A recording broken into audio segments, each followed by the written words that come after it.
Hello everyone, एक नई video में आप सभी का स्वागत है। तो आज हम देखने वाले हैं कि फूड लाइसेंस कैसे अप्लाई करते हैं, जिसको हम फसाई का लाइसेंस भी कहते हैं, जो कि फूड सेफ्टी स्टैंडर्ड को रिप्रेजेंट करता है। तो सबसे पहले आपको फूड लाइसेंस की ऑफिशियल वेबसाइट fosco.fasai.in पर चले जाना है। इसके बाद यहाँ पर आपको लॉगिन बटन दिखेगा, जिसमें आपको लॉगिन करना है। इसके बाद कुछ इस टाइप का आपका स्क्रीन आपको शो होगा। इसमें आपको यहाँ पर आपको ये 4 ऑप्शन दिखेंगे जिसमें आपको अप्लाई करना होता है। तो जर्नल है, जो कि नॉर्मली किराना स्टोर हो गए या फिर कोई भी रेस्टोरेंट वगैरह हो गया, वो ओपन करते हैं। अब यहाँ पे आता है रेलवे और दूसरा एयरपोर्ट। अगर आप एयरपोर्ट वगैरह पे सर्विस देना चाहते हैं तो उसके लिए तो मैं करने वाली हूँ जर्नल में। इसके बाद आपको जर्नल पे क्लिक करना है। जैसे ही आप क्लिक करेंगे, इसके बाद आप जर्नल पे क्लिक करना है। इसके बाद यहाँ पर आपको स्टेट सेलेक्ट करने का ऑप्शन दिखेगा टॉप पर। यहाँ पे जो भी आपका स्टेट है उसको आपको चूज करना है। एंड इसके बाद यहाँ पे आपको डिफरेंट डिफरेंट कैटेगरी मिलेंगी, जिसमें मुझे करना है रिटेलर में। अगर आप मैन्युफैक्चरर हैं तो मैन्युफैक्चरर में कीजिएगा, अगर होलसेलर हैं तो होलसेलर। इसके बाद यहाँ पे टर्नओवर सेलेक्ट करना है एंड क्लिक बटन पे क्लिक करना है। इसके बाद आपको ऑप्शन दिखेगा एप्लीकेंट डिटेल का, जिसमें आपको अपनी डिटेल एंटर करनी होती है। फर्स्ट ऑप्शन में आपको अपनी कंपनी का नेम और अपना नेम यहाँ पे मेंशन करना है। इसके बाद जो बेसिक डिटेल रहेगी वो एंटर करनी है। बेसिक डिटेल में mostly mobile number, mail ID, Aadhaar card detail, PAN card detail, ये सारी चीजें रहती हैं। और जो ऑफिस एड्रेस होता है वो सारी चीजें यहाँ पे एंटर करनी है। तो चलिए इसको फिल कर लेते हैं और आगे सबमिट करते हैं।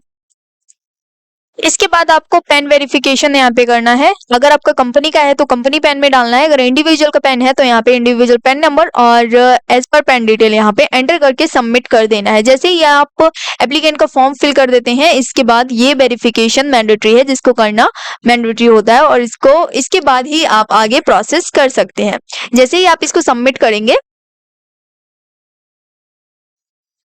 एंड नेक्स्ट, इसके बाद कुछ इस टाइप का आपका इंटरफेस आता है, जिसमें आपको सारी डिटेल, जो कंपनी की डिटेल है, उनको एंटर करना है। जिसमें आपका प्रॉपर फुल एड्रेस डालना होता है, जो कि आपका एक्चुअल ऑफिस या फिर आपका कहें बिजनेस लोकेशन है वो। अगर आपका corporation address and business address same है तो इस बटन पे क्लिक करेंगे। अदरवाइज अगर चेंज है, कॉन्टेक्ट डिटेल ऐड करने के बाद यहाँ पर आपको जो फूड कैटेगरी में जो आप डील करने वाले हैं उसको यहाँ पे ऐड करना है। अगर मान लीजिए आप प्रिपेयर फूड सेल करते हैं तो यहाँ पे आएगा। अगर आपका कोई डेयरी फार्म वगैरह है तो यहाँ पर आपको सेलेक्ट करना है। जैसे अलग अलग कैटेगरी है उसके अकॉर्डिंग ही आपको यहाँ पे सेलेक्ट करने हैं। इसके बाद यहाँ पर आपको शो होता है, अगर आपके पास कोई भी फूड लाइसेंस ऑलरेडी से है या फिर वो डीएक्टिव हो गया है या कुछ भी है, तो उसका नंबर यहाँ पे मेंशन करना है। अदरवाइज इसको ब्लैंक छोड़ देना है और सेव कर देते हैं। इसके बाद नेक्स्ट आपको कंफर्म कराना है कि अगर आपका इलेक्ट्रिसिटी या फिर वाटर सप्लाई हो रहा है तो वो प्राइवेट है या पब्लिक है, और आपका बिजनेस कब से स्टार्ट हुआ है। तो मैं यहाँ पे सेलेक्ट कर लेती हूँ एंड इसको सेव कर देती हूँ। जैसे ही आप सेव करेंगे, एक एड्रेस कंफर्मेशन का मैप आपके सामने ओपन हो जाएगा। इसमें करंट लोकेशन, जो भी आपका एक्चुअल लोकेशन है, उसको सिलेक्ट करना है एंड सेव कर देना है। जैसे ही आप लोकेशन को सेव करेंगे, ओटीपी कंफर्मेशन मांगेगा, जिसमें आपको जो आधार से मोबाइल नंबर लिंक है उस पर एक ओटीपी जाएगा, उसको यहाँ पर एंटर करना होगा। ओटीपी कंफर्म करा लेते हैं और इसको सेव कर देते हैं। इसके बाद आपको यहाँ पर अपना पासवर्ड बनाना है और यूजर आईडी ऑलरेडी से आपको दी हुई है। तो मेल आईडी मैं एंटर कर देती हूँ और मोबाइल नंबर एंटर कर देती हूँ और कैप्शन डाल के पासवर्ड अपना सेट कर देती हूँ। नेक्स्ट बटन पे क्लिक करते ही आपके जो मोबाइल नंबर डाला हुआ है और मेल आईडी डाली हुई है, उसका वेरिफिकेशन कोड जाएगा, उसको वेरीफाई कराना होगा। तो वेरीफाई करा देते हैं, ओटीपी एंटर कर देते हैं।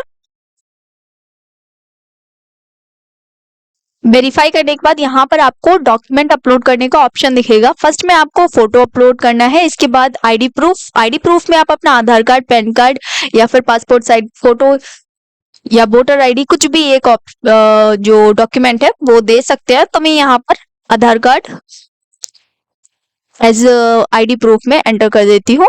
और इसके बाद आपको यहाँ पर अपना जो एड्रेस प्रूफ है बिजनेस का, उसको एंटर करना होगा। उसमें आप इलेक्ट्रिसिटी बिल, एनओसी और परमिशन ऑफ लेटर दे सकते हैं। इसके साथ में कोई भी प्रॉपर्टी का डॉक्यूमेंट दे सकते हैं। तो ये तो कुछ बेसिक डिटेल है जो कि आपको देना होता है। एंड यहाँ पे अपलोड कर देते हैं डॉक्यूमेंट को और सेव करते हैं।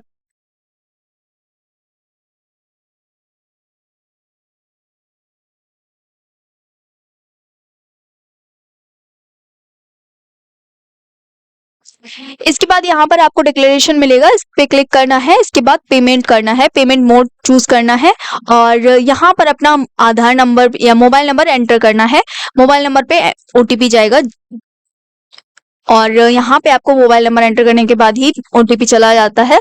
ओटीपी को एंटर करेंगे, नेक्स्ट करेंगे। जैसे ही आप नेक्स्ट करते हैं, आपको यहाँ पर पेमेंट लिंक शो होने लगता है। यहाँ पर आपको 3 मोड दिए हुए हैं, आप क्रेडिट कार्ड या डेबिट कार्ड से पेमेंट कर सकते हैं, नेट बैंकिंग के थ्रू कर सकते हैं या फिर यूपीआई के थ्रू कर सकते हैं। तो मैं यहाँ पे करने वाली हूँ यूपीआई से। तो यूपीआई को सेलेक्ट करेंगे, अपना बीपीआई नंबर डालेंगे, जो भी आपकी बीपीआई आईडी है, बीपीआई आईडी को यहाँ पे एंटर करना है एंड प्रोसेस बटन पे क्लिक कर देना है। एक लिंक आपकी जो भी पिन आईडी है, मान लीजिए पेटीएम से करना है तो पेटीएम पे जाएगा और अगर किसी दूसरे मोड पे करना है तो उस पे चला जाएगा। पेमेंट वेरीफाई होने के बाद आपका जो रिसीट है वो आ जाती है। इसको आप डाउनलोड करके अपने क्लाइंट को भेज सकते हैं। इसके बाद 1 से 2 दिन के अंदर अंदर अभी जो फूड लाइसेंस का प्रोसेस है वो मैक्सिमम 7 डेज के अंदर, इससे पहले ही आपका फूड लाइसेंस आ जाता है। आफ्टर 7 डेज के बाद हम चेक करेंगे कि फूड लाइसेंस आया है या नहीं। करना है अपना यूजर आईडी पासवर्ड से और यहाँ पे लास्ट ऑप्शन आपको इशू का दिखेगा। इशू मतलब आपका सर्टिफिकेट इशू हो चुका है, मतलब आ चुका है। यहाँ पे क्लिक करेंगे और चेक करेंगे तो कुछ इस टाइप का आपका जो फूड लाइसेंस है वो आ जाता है। तो ये है फूड लाइसेंस, इसको डाउनलोड करके आप रख सकते हैं और साथ में जहाँ पे भी आपका ऑफिस या शॉप है उसमें इसको लगा सकते हैं ताकि कि फूड इंस्पेक्टर अगर इंस्पेक्शन के लिए आए